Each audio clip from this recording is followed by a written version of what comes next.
Hello, everyone, and welcome to another episode of the Wise Decision Maker Show, where we help you make the wisest and most profitable decisions. My name is Dr. Gleb Tsipursky. I'm the CEO of Disaster Avoidance Experts, the future of work consultancy that sponsors the Wise Decision Maker Show. And today with me is Sean. Sean, can you tell us a little bit about yourself and what you do? Yeah, thank you for the introduction. Sean Maguire with Synivate here. We're a managed IT service provider. We've been in business for over 12 years, and I started the company in 2011. Mhm. Excellent. And you have a lot of flexibility at your company. You facilitate a lot of remote work. Tell me a little bit about that and how it's working out for you. Yeah, so I mean, looking back to 2011 when we started the company, everything was in Mhm. person, right? So it was Mhm. 100% in person. And as time progressed, there's just in the IT industry, there's kind of a need for remote work because Mhm. the hours tend to kind of push a little bit past the 9 to 5. And so with Mhm. that comes remote work naturally. And Mhm. so really, as soon as COVID came around, we of course moved into remote work, and Yeah. we really just haven't looked back. It's really just it's been incredible for the Mhm. organization. We've had nearly a flawless retention rate amongst the Well, team, and it's really helped to. It's interesting, but it actually has helped mhm. to build internal team rapport, and it helps really set Mhm. and define limits across the team. So it's been great. Excellent.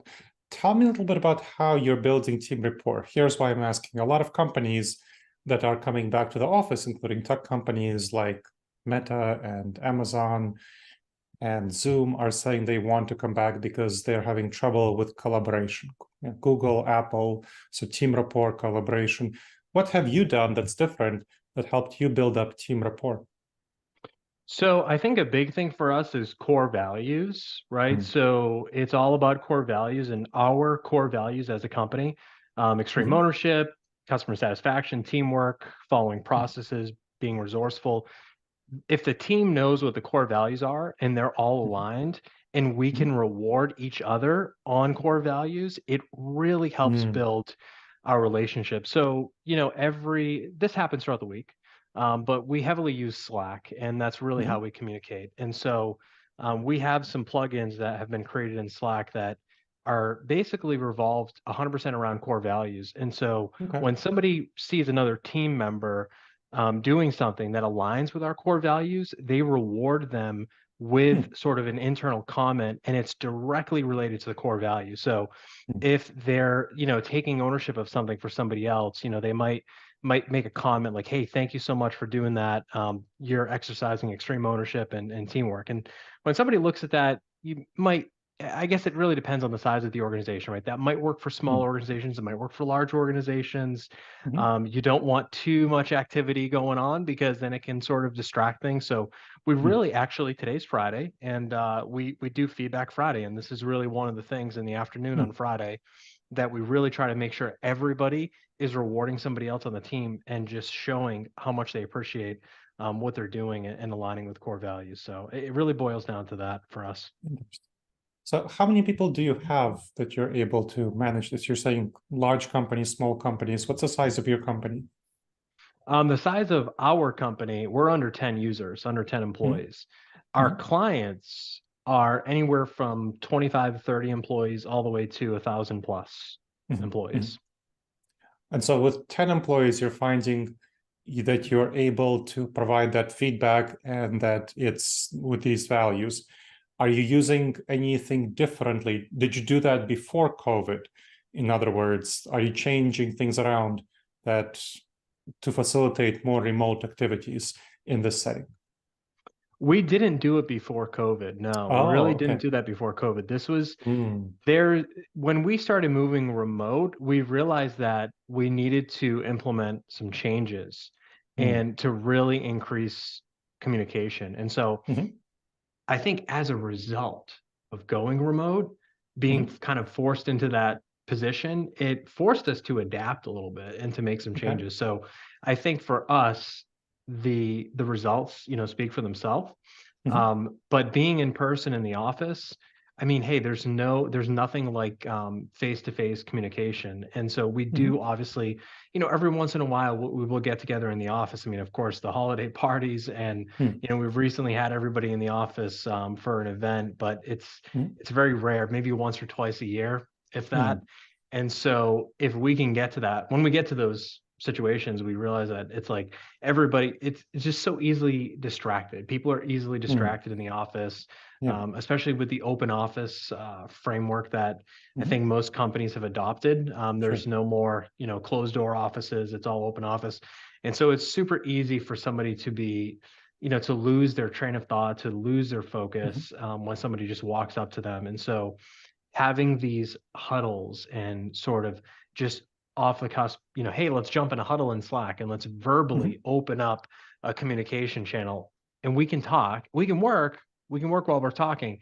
But it's really it's a very different Hmm. workflow. And I think some companies, yeah, it might work really well for, some maybe Hmm. not so much. But I think if you have the right mindset, you can Hmm. definitely make it work. So it sounds like that Slack channel with rewarding values, reinforcing those values has been important. Tell me a little bit about these huddles.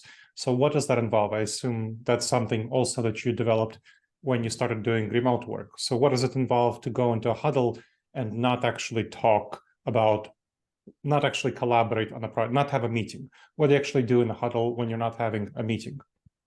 So a huddle in Slack is essentially the virtual office form of Hmm. standing up at your desk and saying, "Uh-oh, I've got a problem. I need some help." Hmm. It's not so much, well, sometimes it's like, hey, you just walk over to somebody's desk and you say, "Hey, Hmm. can you help me with this?" Or "What do you know about this account?" Or "What do you know about this?" Hmm. So, I mean, that's sort of what how the huddles are being used for, but in the office setting, back when we were in the Hmm. office, we would probably have, if you classify these huddles and you equate them to walking up, a walk up as we call it, at somebody's desk, maybe 20, 30 of those might happen a day in an Hmm. office of 10 people. But huddles in Slack, they're a little more reserved. And so maybe that only happens, 5 or 6 times a day max. And so everybody sort of understands that there's like this sort of unwritten rule around how important is this to really bring into a huddle. Hmm. And so not every little thing gets brought up into a huddle. So Okay. it sort of makes it a lot easier to, makes it more difficult to take away from somebody's time, right? So if somebody's Hmm. focused on something, they can jump into a huddle, but they're maybe not going to do that all day long. They're going to maybe think just a little bit about, should we jump into a huddle and talk about Hmm. this? And, for us, a lot of times it might be in our business and IT, might be a system down, clients down, things are Hmm. not working. So we might jump into a huddle and say, hey, what do we do here? You're going to work on this. I'm going to work on that. Okay. Naturally, it's like running into the conference room, only Hmm. everybody doesn't have to pick up their desks and move, and they still have 2 monitors, 3 monitors. Hmm. And so it's just the productivity is you just can't compare it to anything. I mean, it's like Hmm. when when you have your setup at home and this is your setup and you've got your screen set up how you want them Hmm. and you're in the comfort of your home, it's you get a little bit more productivity out of this because Hmm. things are set up your way and you're not being distracted. But I guess you have to have the right mindset, right? And if we have Hmm. somebody on the team that's not motivated and wants to just maybe do the bare minimum, they're probably not going to excel at remote work. So I think you Oh. really need to enjoy what you're doing, and you really need to have that culture that really helps thrive, and that's really what makes a Mhm. difference. So it's interesting. Tell me a little bit more about productivity because a lot of companies are concerned about productivity while their staff are working remotely.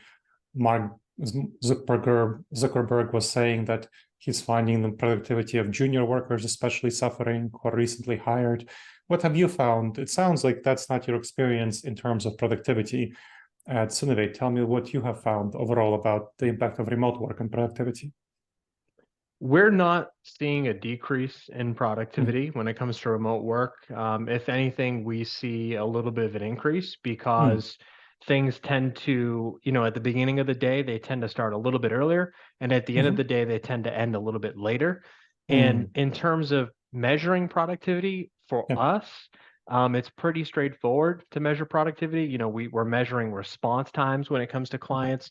We're measuring how often projects are being, delivered on time. Hmm. We're measuring customer service satisfaction, and all of these items, all of these KPIs, when you Hmm. look at them and you compare, how we were doing before COVID and after COVID, you can clearly see that in certain situations, exponentially, these numbers have increased. In some Hmm. situations, they've kind of stayed around the same, but Hmm. we're definitely not seeing a decrease in terms of Oh, productivity. And excellent. everybody holds each other accountable. And again, Hmm. small team. So it is very easy to identify if somebody is not necessarily, Hmm. checking in and paying attention. I think if you have 500, 600 employees, you could definitely have a few individuals that sort of fly under the radar. Hmm. And so maybe that could be an issue. Yeah, Hmm. Well, I guess it depends on the manager of each smaller team to be hold their people accountable, right? exactly. Yep. Yeah, yeah. No, I mean, I've helped 25 companies by now figure out their return to office policies, hybrid work, flexible work, and it really does involve training managers to manage effectively. And sounds like you are the manager and you're managing people quite effectively. But of course, managers who don't have your skills and abilities need to be trained in how to manage people in a hybrid setting, in a remote setting. Now, one thing I wanted to come back to was the office question. So you said you get together in the office maybe once or twice a year. So why do you need an office anyway if you get together once or twice a year? So we have an office for shipping out client inventory laptops. So we provide a service for our Hmm. clients. Okay. Coincidentally, most of our clients are 100% remote. And Hmm. so, well, maybe not most, but a good majority of them are mostly Hmm. remote, right?